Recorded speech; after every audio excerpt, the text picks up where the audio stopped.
En Colombia, según la Unión Internacional para la Conservación de la Naturaleza, hay 751 especies en peligro de extinción. Esto se debe a factores como la minería, cultivos ilegales, tala de árboles, tráfico ilegal de especies y cambio climático, entre muchos otros. Para contrarrestar estos problemas y asegurar la preservación de diferentes especies animales, hay diferentes iniciativas y modelos. Una especie amenazada es el cuatí de montaña, un mamífero omnívoro de los bosques altoandinos que cumple un rol fundamental en su ecosistema. Necesitamos de estas especies para que nos ayude a la conservación, al cuidado al control de especies, que nos ayuda a la dispersión en algunos casos de semillas, que ayuda a mantener los espacios, o en este caso el suelo, fértil, lo mantenga oxigenado. En Colombia hay profesionales que trabajan para preservar esta especie y concientizar a los ciudadanos sobre su importancia.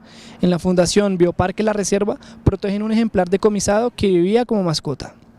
Todos los días el cuatí recibe entrenamiento para mantenerse activo y mostrar a los visitantes su comportamiento natural. Siempre hay que reforzarle los mismos comportamientos con los mismos comandos, no se le pueden cambiar. Siempre se le tiene que hacer la actividad en esta zona, que es el lugar en el que él sale. Y es el lugar en el que él escarba, en el que se trepa a los árboles, y eso es lo que nosotros hacemos todos los días a las 10 de la mañana o a las 3 de la tarde, que son sus horas de alimentación. En vida silvestre, esta especie es difícil de observar, ya que tiene un comportamiento sigiloso y pasa gran parte de su tiempo trepando árboles. En la Fundación Bioparque La Reserva buscan recrear diferentes ecosistemas de la geografía colombiana con escenarios construidos con material reciclado. En estos lugares se imitan las condiciones de temperatura, humedad, vegetación y especies animales de zonas como el bosque tropical seco, los humedales, el bosque andino o la selva húmeda. La única especie extranjera del bioparque es el lagarto de cola de espinas. Este reptil, originario de zonas desérticas de África, como Argelia, Malí o Nigeria, fue decomisado en el aeropuerto El Dorado por agentes de la Policía Ambiental y llevado al bioparque hace 6 años. Este animal venía a entrar a Colombia como una especie para tener como mascota. Fue decomisada. Cuando abrieron la capa, pues tenía quemaduras en la parte de su vientre, debido pues a que estaba como en un parche de calor, en un bombillo. Fue rehabilitado y lo que muestra básicamente es la función o el peligro que pueden llegar a tener la introducción de especies de otros países a un país megadiverso como Colombia. El parque cuenta con una gran cantidad de animales repartidos en los diferentes ecosistemas. Se puede observar una águila arpía de la Sierra Nevada de Santa Marta, una rana venenosa de la selva amazónica o tortugas del bosque seco tropical, pasando por conejos, búhos y muchos otros animales. Este cuidado implica unas responsabilidades en el manejo y unos costos de mercado, nómina y servicios. La fundación se mantiene a flote con el ingreso de las entradas, que cuestan 16.000 pesos para adultos y 14.000 para niños, además de las donaciones del sector privado. Ese tipo de proyectos no son tan fáciles de vender a una empresa que quiere un resultado anual de gestión ambiental o gestión empresarial, y una de esas victorias es esa, precisamente poder vender el producto y que empresas del sector privado hayan dicho: oiga, esto es lo que se necesita hacer, esto es el camino que hay que tomar y nosotros queremos desarrollarlo con ustedes y apoyarlos. Pero el principal patrocinador del Bioparque La Reserva son sus visitantes. El dinero de las entradas apenas alcanza para cubrir los gastos. Las ganancias ocasionales se reinvierten en el cuidado de los animales y ningún recurso es destinado a pauta publicitaria o estrategia de mercadeo. Los recursos no alcanzan, entonces de cierta forma por eso somos una fundación, trabajamos es más para el animal y más para que vengan personas y se concienticen y pues nos apoyen en esta labor. Para estos defensores de los ecosistemas colombianos, su único propósito es concientizar a las personas sobre la importancia de conservar los recursos naturales del país. Su recompensa es la satisfacción del trabajo bien hecho y el posicionamiento del bioparque como una autoridad en temas ambientales a nivel mundial. La gran victoria es poder tener unas especies que actualmente podemos decir que somos la autoridad a nivel mundial de cómo se manejan y cómo se desarrollan. Y ver que lo que estamos haciendo está siendo replicado en otros lugares y que las personas que salen del bioparque realmente se llevan un mensaje, ¿cierto? Se llevan un mensaje de conservación, de cómo cuidar el ambiente desde sus casas, de cómo ser parte activa de evitar el tráfico ilegal y de conservar la biodiversidad del país. Por otra parte, hay otros modelos de conservación animal más reconocidos por el público. Es el caso del Zoológico Santa Cruz, que alberga animales rescatados, nacidos en cautiverio o intercambiados con otros zoológicos. Un caso especial es el de una osa parda que fue decomisada a un circo. Esta osa era el número central. La paraban en una placa de metal y calentaban la superficie para hacerla bailar. Además, la mantenían en un espacio reducido donde el único movimiento que podía realizar era caminar en círculos. Producto de estos maltratos, la osa tenía quemaduras en las patas y desarrolló una desviación en sus ojos. Los guías cuentan que los primeros meses después de ser rescatada, la osa no salía de un espacio de 2 metros cuadrados y seguía caminando en círculos. El cuidado y atención del personal del zoológico ha logrado que la osa se haya recuperado y tenga una vida digna viviendo a escasos metros de tigres y leones. Ella llegó aquí al zoológico ya adulta, llegó con bastantes problemas comportamentales, con el cuidador, para el acercamiento de la ración. A este punto el animalito ya es completamente normal, él se mueve, él juega, él se mete a la piscina.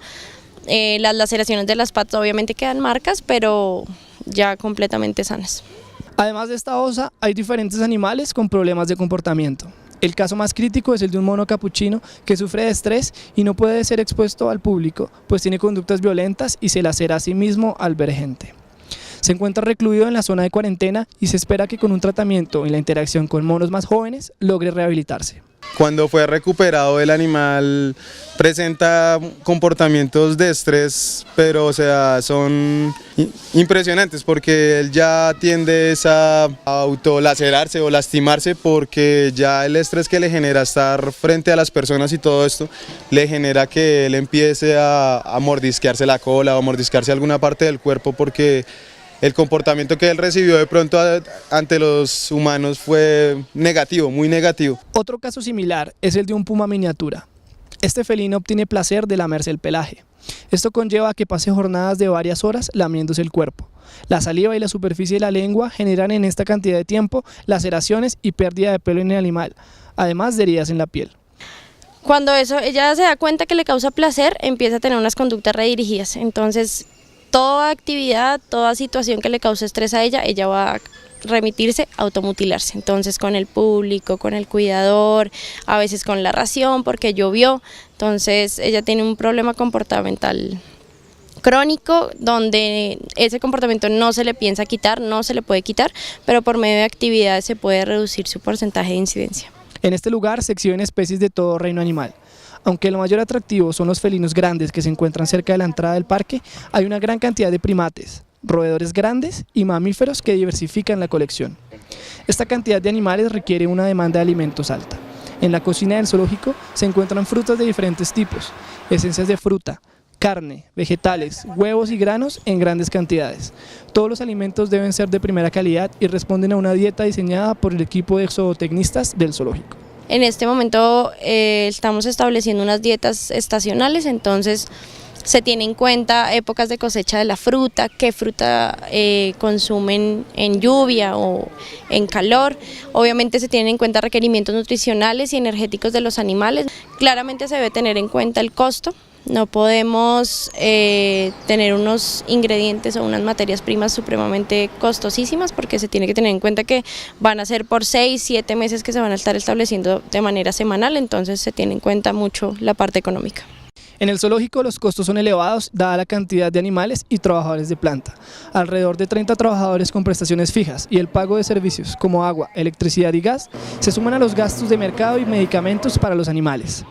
Según la directora del zoológico, casi 30 millones son invertidos semanalmente para mantener dignamente a los animales. El éxito al principio nos hacía una muy buena donación y bajamos costos altísimos de consumo de comprar carne, pero en este momento ya ellos han hecho un mejor manejo de sus productos, entonces bajaron las averías, se llaman averías, lo que nos llega aquí.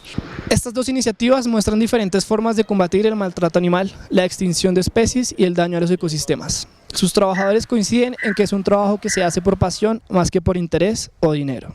Los animales siguen su vida, recibiendo a los visitantes y exponiendo sus características y comportamientos, siendo en ocasiones sobrevivientes del tráfico ilegal, maltrato animal o destrucción de su hábitat.